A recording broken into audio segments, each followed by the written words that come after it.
Russia's defense ministry claiming that some Kremlin troops are returning back to their bases amid the conclusion of military exercises. The agency releasing videos of tanks and other armored vehicles being loaded onto railway cars to be deployed back to eastern Russia. A foreign ministry spokesperson saying, quote, February 15th will go into history as the day Western war propaganda failed.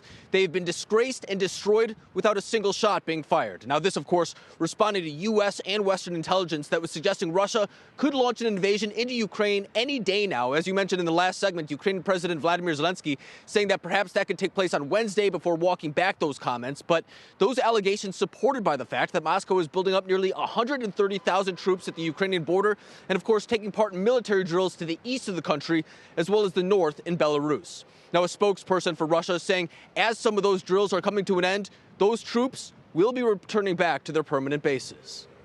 As the combat training measures are completed, the troops, as always, will make marches in a combined way to their permanent deployment points.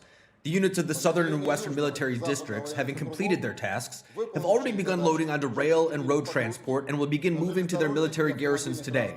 Separate units will march on their own as part of military columns.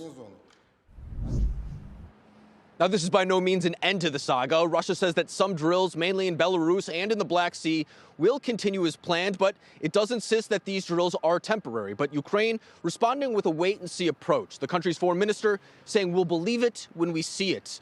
The true test will be at the end of the week when joint drills in Belarus conclude on February 20th, as we wait and see whether those troops end up returning back to their bases as well.